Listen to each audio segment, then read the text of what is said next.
Hi, I'm Amanda Morgan, and this is Not Just Cute, the podcast, where we discuss all kinds of topics to help bridge the gap that exists between what we know and what we do in early childhood education. We're starting conversations with academics, authors, decision makers, educators, and parents so that together we can improve the quality of early childhood education, while at the same time protecting and respecting the childhood experience. Meghan Fitzgerald has worn many hats. She's been a classroom teacher, school principal, and mom. She's combined all those experiences with her passion for learning, play, and nature to create Tinkergarten, a program that supports caregivers in providing children with powerful outdoor play experiences. In this episode, she shares her insights on how and why playing in nature benefits every child's development and supports healthier, happier growth. You may notice some extra background noise as we chat today. I'll be honest, I think it's a perfect illustration of Meghan's encouragement to not let the ideal keep you from what's real. I think you'll love that and many other gems inside our conversation today. Not Just Cute is dedicated to making sure that what we know about how children learn and grow aligns with what we do in early childhood environments. The Why We Play letters help communicate that alignment. These 45 parent letters will help you jumpstart important conversations in your learning community about the importance and power of play in your early childhood setting. They'll help parents and administrators see the learning power in splashing in the water table, stacking blocks, and playing house. People don't value what they don't understand. If you want to help parents and colleagues understand the value of play in your classroom, the Why We Play letters were created just for you. Learn more and grab a free sample letter at notjustcute.com/whyweplay. I'm so excited for you to meet the founder of Tinkergarten, Meghan Fitzgerald. You can find show notes for this episode at notjustcute.com/podcast/episode 46. If you've been wondering how to incorporate more outdoor experiences in your classroom or family activities, this episode is definitely for you. Let's jump in. Hi, Meghan. I'm so excited to talk with you today. Thanks, Amanda. Hi, I'm so glad to be here. I know that you have this topic that you're covering is something I know a lot of people have a lot of interest in and a lot of questions about. So we're going to jump right in. But the place I like to start often is hearing people's stories about what it is that they do, but also the journey that took them there.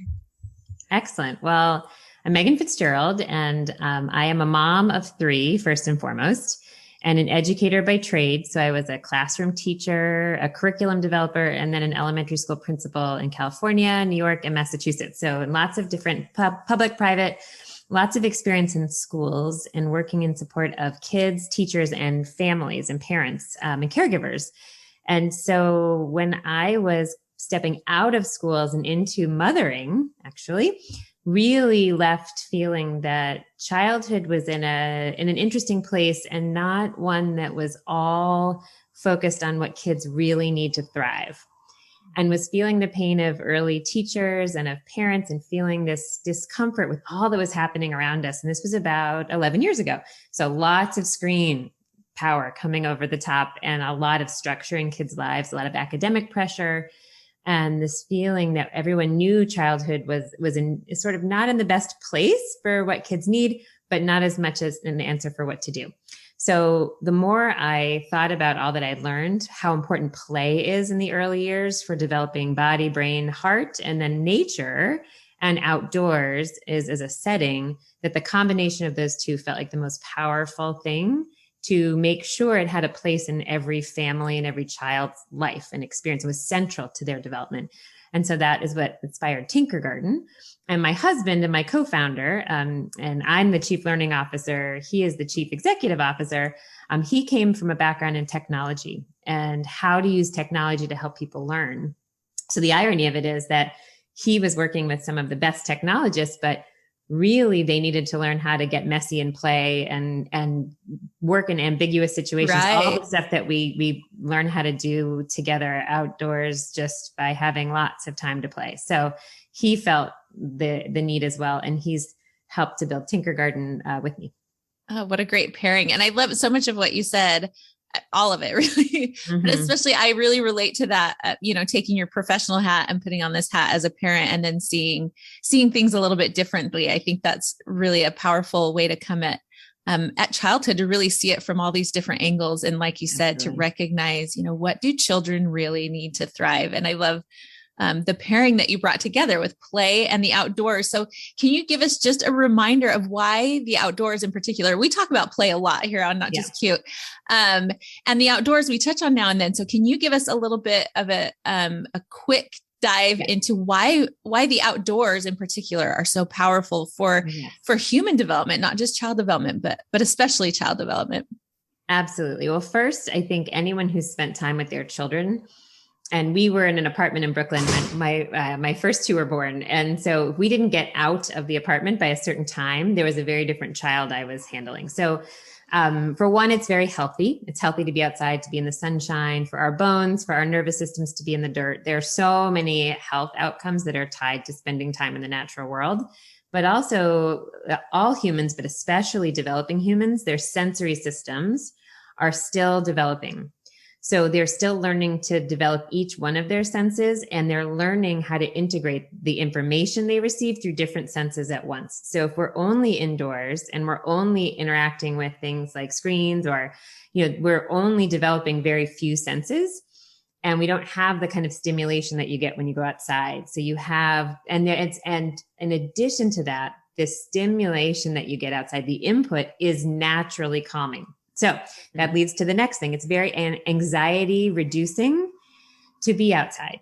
So if you take it, you think about learning, when you go outside, you have sensations and all the five senses we think about, plus you tend to move your body more, and you move your body in different ways. So there's a lot we could talk about in terms of the hidden senses that we have, the senses that are in our inner ear and our muscles and our joints. And those are the senses that really help us focus and help us feel grounded. So for kids are really important if you're going to learn things. And so being outdoors, being able to move on uneven ground, to climb trees, to, walk on logs, feel the earth, take our shoes off, all of these things are really important developmental milestones that we hit naturally when we're out in the world.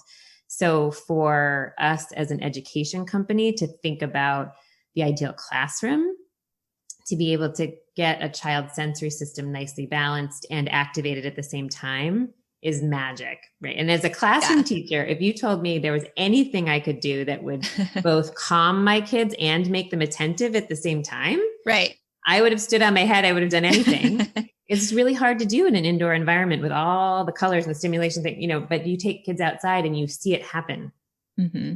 So there are so many reasons why outdoors is good. I feel like it's a right of children's to be outside every day, and because of all of the ways that their bodies and their brains respond to the environment. Yeah. It's one of those interesting paradoxes, right? That I actually tell people, if you want children to be able to sit still and listen, you have to let them move. Like it seems like an opposite, but they actually, it's required for them to get a lot of movement.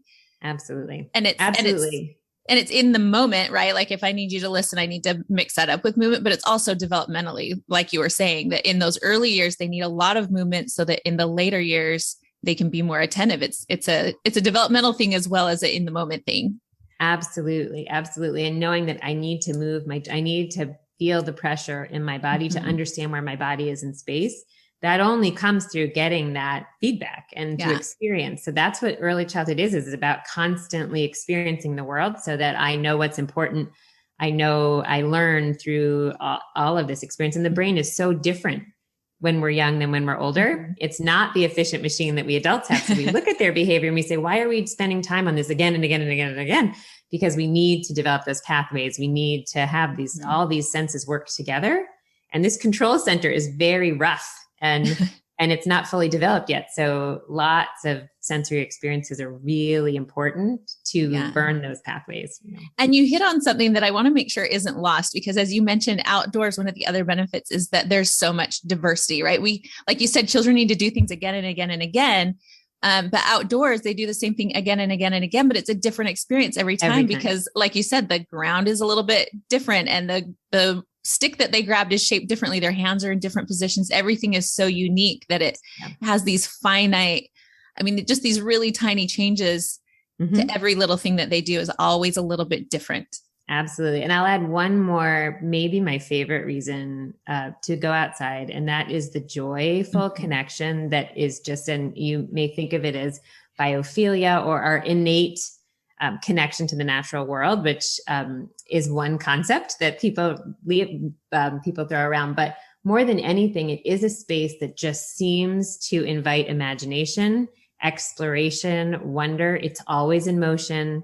It's always, there's just so much magic to it that if you look at the tiniest level, the critters that are crawling, if you look at the sky and you think about clouds, I mean, there's just so much wonder to be had in the natural world that just comes so naturally to children that it's a place of curiosity, and it's a place of pretend, and it's a place of, and those same objects that, yes, they're all different, but they're so ambiguous. Right. So that a stick could be 1,000 things, you know, a rock can become 1,000 things. And every day there's opportunity to build, to create, to imagine, to explore, and there's no boundaries. So it's a wonderful place for that little brain that does need to experience everything to do that.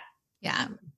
And I don't think that we can underemphasize the importance of that wonder and creativity and just I mean, there's really a psychological shift as well, just the well-being that comes from being outdoors. And I think that's something that we were sensing already. I think for a long time, right? We've been talking about, we need to get children out. We all need to get outdoors more. It's something we've talked about for a long time, but I feel like particularly in this COVID era, there's been a more of a shift, right? To, actually it's all those benefits plus all these other health benefits that, you know, provide a little more safety with COVID.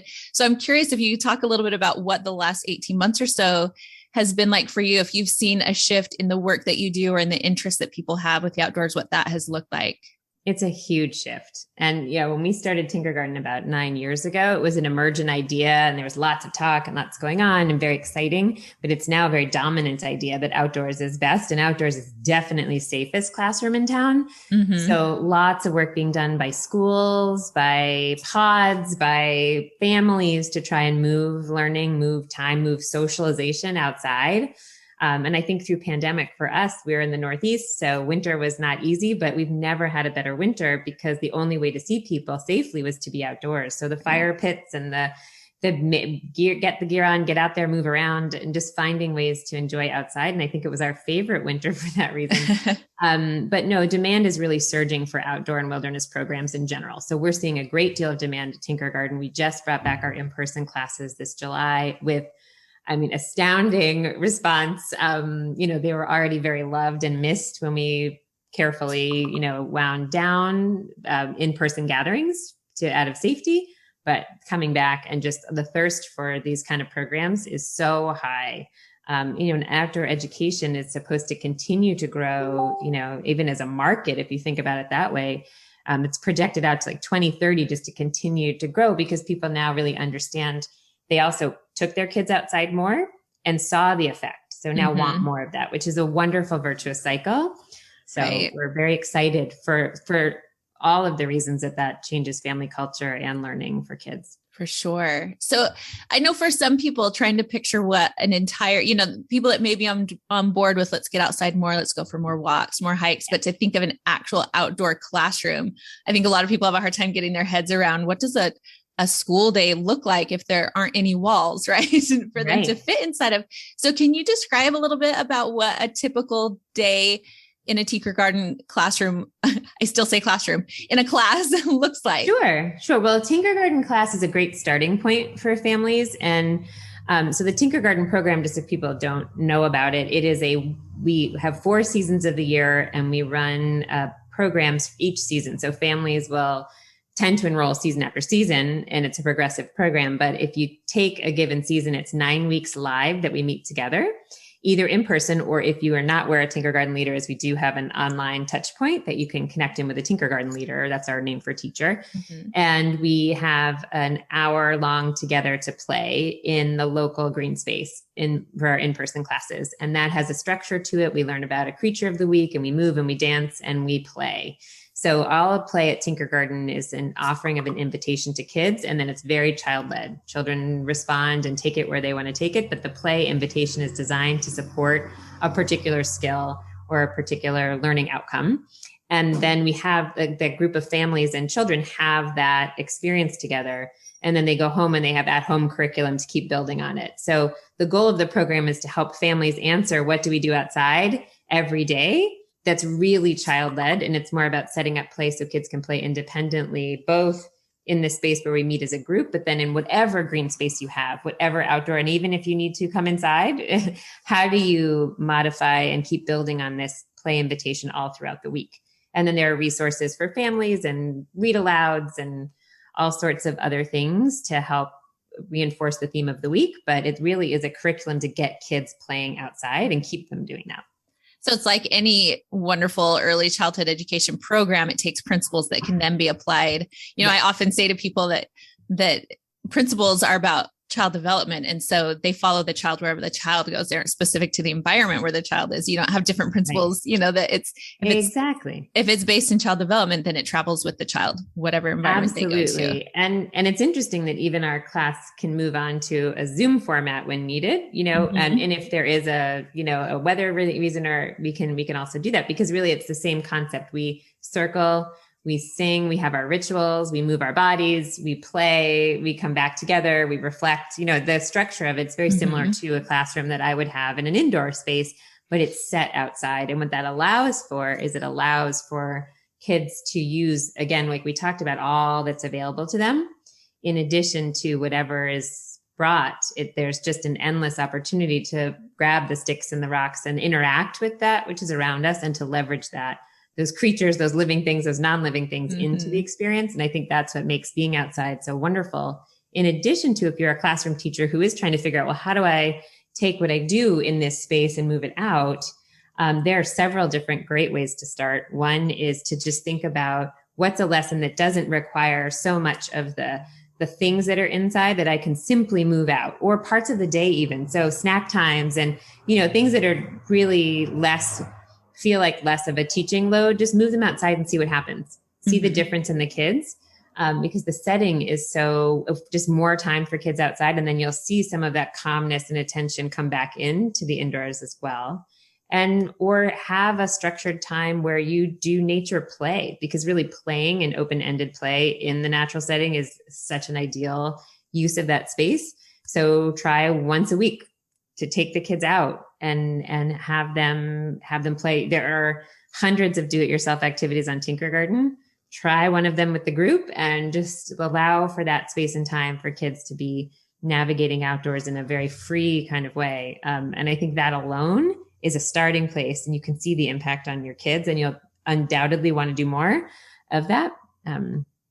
Yeah, it really just feeds itself, right? When you start to see the impact that it has. And there's so many models like that around the world. Forest Fridays, Wednesdays in the woods. I studied over in London to be a forest school leader over there, which is that kind of program. Their forest schools are part of the public school system. They take kids out into the forest once a week during the kindergarten, what would be equivalent to kindergarten first grade years. And that makes a tremendous impact. They've done a lot of research about it. So even if you're a teacher that does that is such an increase in showing kids how to be out and how important it is. It's part of our schooling. So if you are a teacher or even a parent who's homeschooling or gets the kids off the school bus or whatever it is, just building it in on a regular basis. I think that's what Tinkergarten offers for families too, is that built-in social guided chance to do that. And then that begets a whole family shift to do more of it, which is great. Yeah, just orients you towards the outdoors. Really helps that.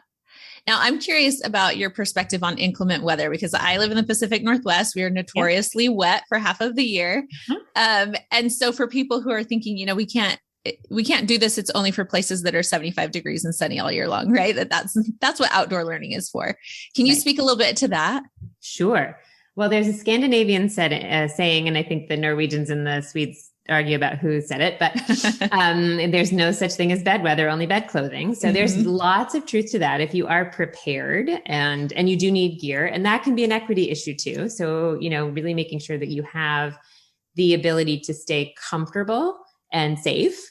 That is kind of barrier number one. And then there is unsafe weather. So for Tinkergarten classes, we do meet in the rain. The rainy days tend to be the kids' favorites. So adults, we've got to lean into the fact that there's marvelous things to discover and do in the rain. But there are days that are too wet and cold, that are there's lightning, there's air quality, sadly has become an issue. So there are days when playing outdoors safely is not, but as long as you're educated on what's too hot, what's too cold, what's really dangerous, which is also good for kids to know, to be able to identify those things, then every day should be quite wonderful for play. And a lot of it's mindset. So and we're in the Northeast, so we tend to think that things are too cold. But then if we talk to the people in Toronto about what's too cold, they would laugh. And the people in Texas think what we think is warm is too cold. So it's all relative, and we all get accustomed to what we think is too much for us. And so for children, the more we can model resilience and the idea that we can adapt to what's happening outside. So on a very cold day, we may make our play session shorter, but we're certainly going to go out and we're going to breathe in the cold air and say, welcome winter. Wow, you really showed up today. And, and play with a little ice and just capture whatever is special about, because every day of the year is unique. And we even went for a walk this morning. My son and I said, I smell fall. Right. And I actually did at the same time. And just the fact that he at age 9 is attuned to that was like, yes. Because he's sensing the magic of every day. There's something new going on in your biome, whatever it is, every day. So if you can get out in whatever way is possible every day and look for the magic, not the hardship, you're teaching kids to do that, not only with respect to the outdoors, but with everything. The world is always changing and throwing new challenges at them, and it will only increase for this poor generation. So the more we can say, yep, I see this challenge, and here's how I'm going to adapt to thrive in this moment. And being outdoors every day is a perfect way to teach that. And they also get the benefit of all the health of being outside. So the more you can find that mindset, and if, just adjust however you need to. And I love that mindset shift that you point out. Look for the magic, not the hardship. And like you said, I hadn't thought of that, applying that to life in general, that, that this shifting your mindset about being outside is going to help you in the way that you see life, not just getting outside. Absolutely. And doing that through Tinkergarten, even in this work, has helped me do that in other ways, because we're constantly thrown challenges that we're not really looking for. Right. That is life. Exactly. So even as a parent, I'm like, wow, Dad took the keys to the car. All right. That was not what we were hoping for, but what could we do? Let's bike. It sounds funny, but like the more you can do that with children and help them make lemonade out of whatever lemons come their way. And pandemic was much the same. Like that was a very hard time. And, really wrote a blog post. That's one of our most traveled blog posts about the difference between ideal parenting and parenting for real, like what's really happening. That's the goal.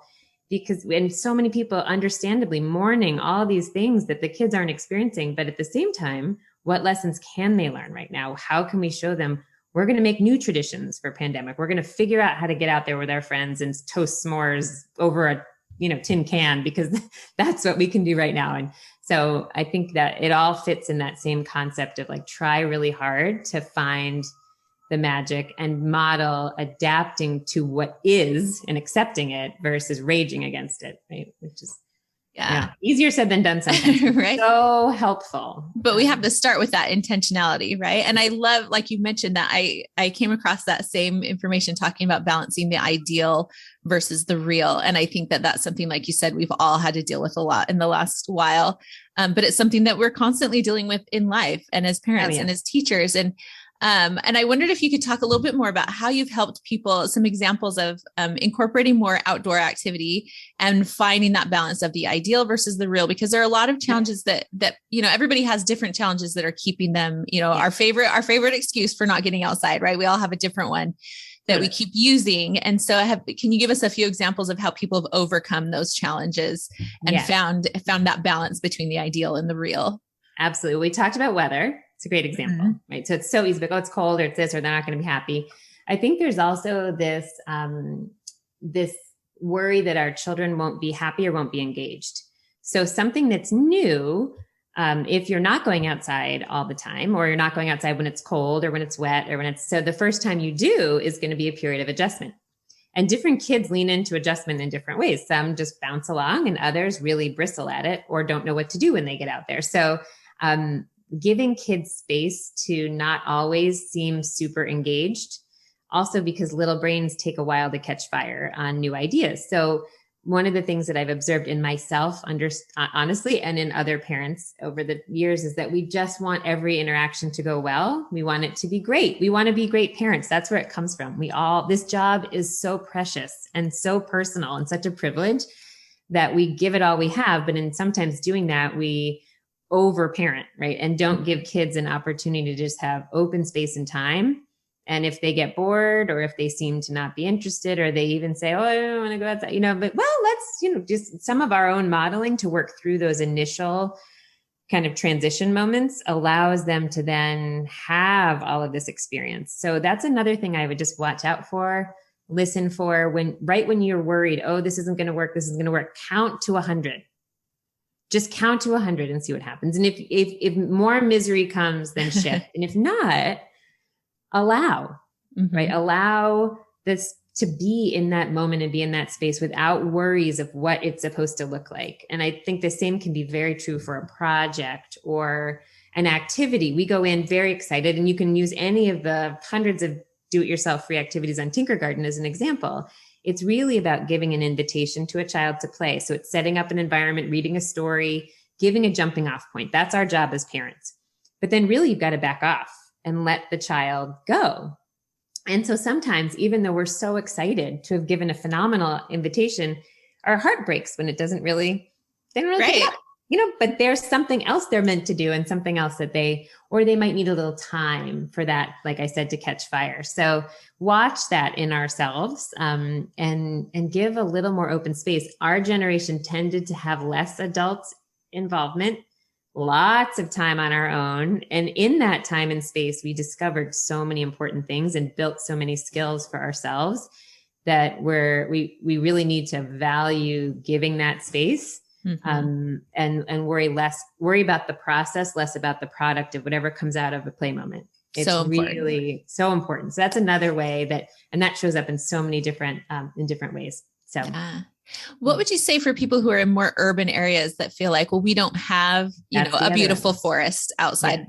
Yeah. And I say this as a working mom too. We had pandemic, everybody home, and I had to be inside for times like this, and it was winter. I couldn't do a podcast from outside watching you play. So we had to be inside. So there's a lot of, for one, I think how we define nature, it can be very liberating. So, and we can try to go for the ideal in nature, but we can go for the real as well. So we think at Tinkergarten about earth, sky, and other species. And earth can even be dirt that we bring. It can even be coffee grounds that we bring outside. There are so many ways to create an outdoor moment, on your stoop, in a lot down the street, in a patch of earth. We have to see through child eyes. Nature is everywhere. So, now you have to feel safe and be able to find a safe space. That can be hard places. So for one, lower your expectations of what it needs to be for kids to feel like they're interacting with nature. Step one. Step two is don't be afraid to bring the outside in.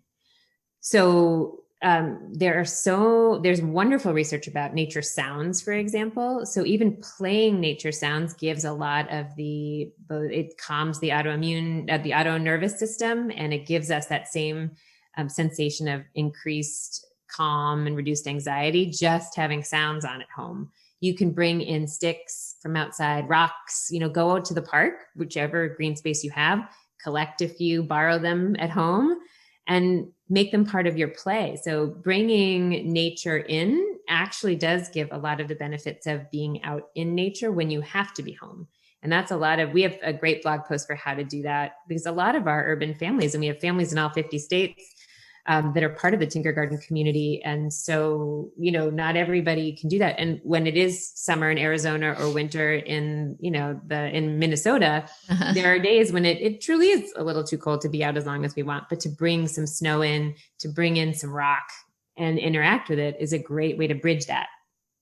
I think that's such a great reminder, because I think especially in this internet age, right, we all see pictures on Instagram, these perfect forest classrooms. And we think, if I lived in London, right, or if I lived in, in these perfect places, I would spend all day outside also. Absolutely. And then to remind ourselves, like you said, that look through the eyes of a child, there is nature everywhere. We live in a natural world. And so wherever you are, There is nature to be explored and to be experienced. So that's such a great reminder. Absolutely. Can you talk a little bit about risk? That's a topic that comes up a lot in the trainings that I do. And I think particularly, we have parents who are more or less averse to risk, but then particularly when you get into a school setting, we have, schools that are worried about liabilities and different things. Absolutely. And so how do we balance risk and what does risk mean for children? Yeah. And I think it's great that we're using the word risk instead of safety, even though I would never want to go on record as saying safety is not important. It's of course important. But when we focus on safety, we end up with a picture of like the sort of the boy in bubble wrap that was in the Atlantic article that, I remember still this article that came out, and I think it was 2004 or 5. Just really looking at, wow, this overprotected child that we've created. Whoa. So, and I feel for schools because we have a litigious society that makes it really, kind of scary to allow for risk. But really, when we think about risk and managing risk, that's what we want kids to learn to do. So we want kids to be able to be on their own at some point and able to assess and work with the risks that are in their world. So removing them entirely actually makes kids less safe in the long run. So that's one. So if you have the safety view, the more you can understand that, the more you get on board with, well, let's figure out how to identify the risks and then assess if those risks are too great, let's remove them. But if not, let's teach kids how to work with them. So that's one angle. And then also in taking risk is when we grow. So it's on the edge of risk that learning happens, and kids need to be able to stretch themselves physically, most obviously as kids, and be able to take and to stretch their capacity physically. They need to be able to do things that are just out of their reach, but it's also true socially. It's true with language. We need to be able to try things that are just out of our zone of development, right, in order to grow. So we need to be able to have kids try things, fail. And then the third reason is resilience that we've already talked about. In order to be a truly resilient person, you need to know how to experience and push through failure and pain and injury, so you just want to make sure the injury isn't so bad, but you also want to teach kids how to cope, right? With frustration, with failure, and even with a little bit of ouch, because that's going to happen. So all of these reasons why it's so good to make environments that are not unsafe, but that allow for risk taking. And there's wonderful work being done on that. I think occupational therapists are super at helping support schools with understanding that. And so I'm hopeful that the move outside, because outside is safer, because we're looking more again at recess and we're looking more at, wait a minute, if this is so safe and kids can't do so many things, then they're not going to learn. What are our goals for kids in these times? And then realizing, wait, there's a disconnect. If there's no risk, we can't reach our goals, right? So trying to help schools to do that. One great example is the stick talk we always have at Tinkergarten. So there are a lot of adults who would just rather put the sticks down. Right? I've seen schools where the rule is so much easier. Yeah, and that's the rule. No sticks. You can't pick up the sticks. I've been at schools like that. But then you have, you look at Wired magazine, which is this like technology magazine, and they rated all the toys of all time, and stick is the number one toy. So, and it should be, right? So if you stop and think about it, wait a minute, removing the number one toy of all time for this, better to teach how to play safely with the stick. So we talk about sticks need to have space. If you're going to play with a stick, that stick needs space and it can't touch another friend. So how do we play? And then you have language to say, oh, your stick needs a little more space, and it's not shaming and it's not, but it's just like, oh, I'm teaching the mindset that this has a risk and I need to manage it. Or the language that we use when we don't say, be careful. That's a whole nother thing that we talk about at Tinkergarten. Or we can do better than be careful, because you're going to say it because you love your children. But you can do better. You can say, do you have a plan? Do you feel solid? What is your next move? So you get the child thinking about actually succeeding in the challenge versus fear, careful, shut down. And then they're actually less safe, right? So the language we use, the tools that we give kids to manage the risks are so much better when we can do that than to remove the risk.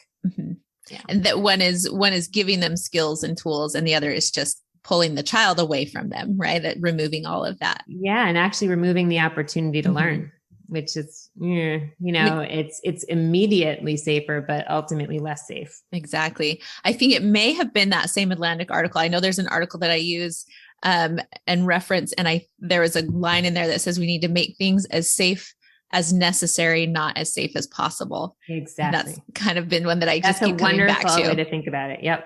Yeah.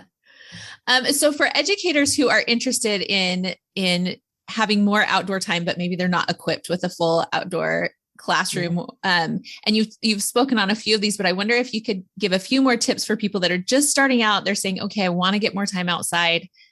What are a few things that will help them be more successful, for them to keep in mind, just a few baby steps or a few starting points that will help them to be more successful as they try to spend more time outside with their class?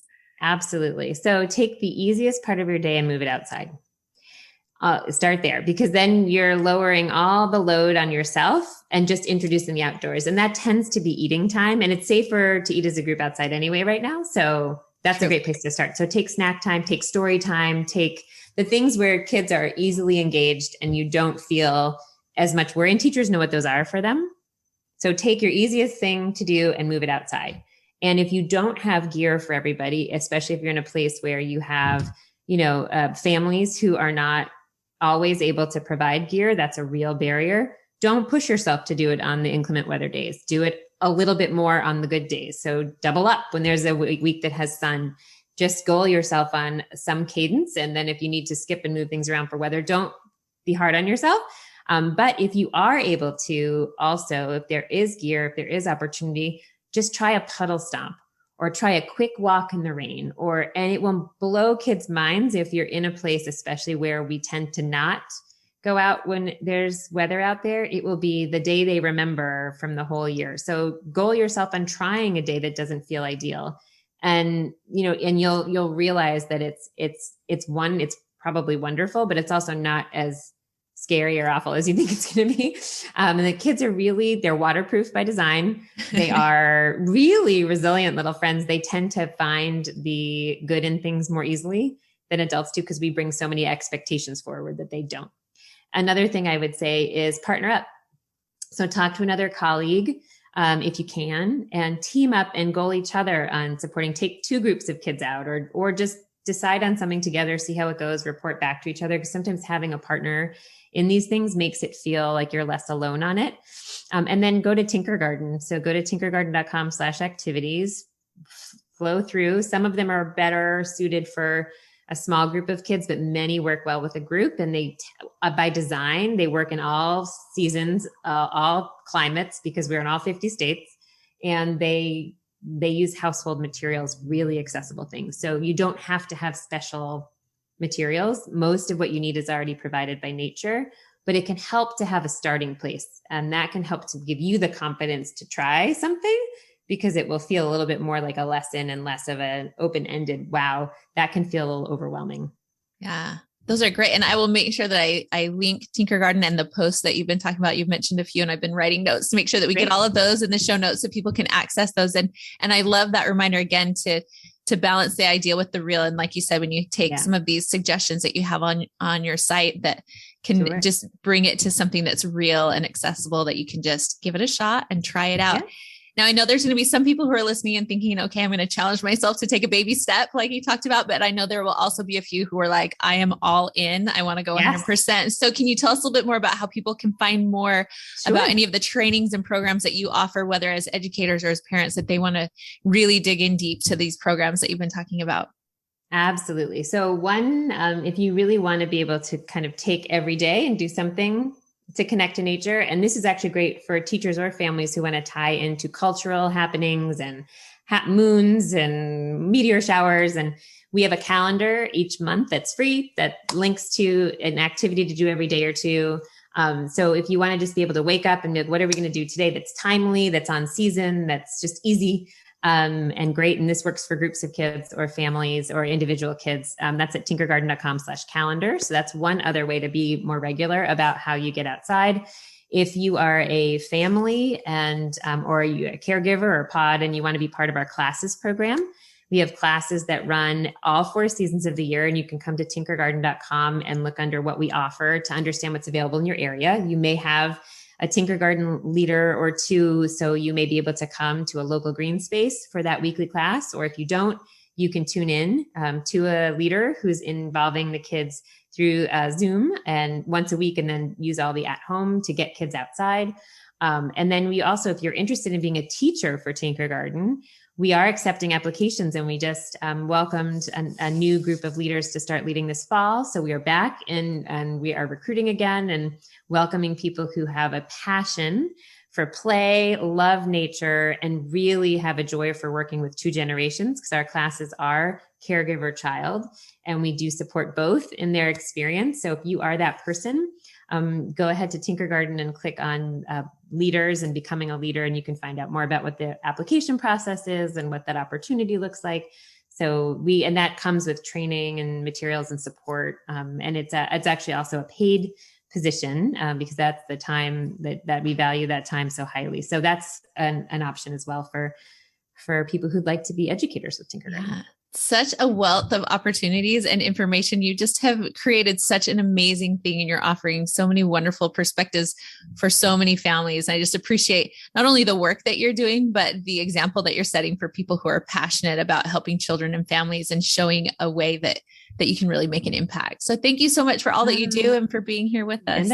Well, thanks for this forum and this wonderful, nurturing source of information for families and parents and teachers. And it's the fact that you are really understand play, I think, and really, it's such a lifeline to kids. It's like play is the behavioral equivalent to oxygen is one of my favorite quotes. And I think it's just so true that you cannot be the healthiest, wholest child without the real opportunity to play. So I so appreciate the work you do too.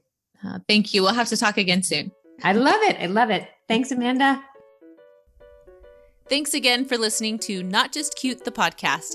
You can find show notes at notjustcute.com/podcast/episode 46. There you'll find links to the Tinkergarten website and some of the specific posts and resources mentioned today, including the Tinkergarten calendar, as well as posts on balancing the ideal with the real and finding nature in urban spaces, along with other interesting tidbits addressed in this episode. Show notes will also share a link to the Why We Play letters, so you can check those out and download the free sample letter. I'm Amanda Morgan.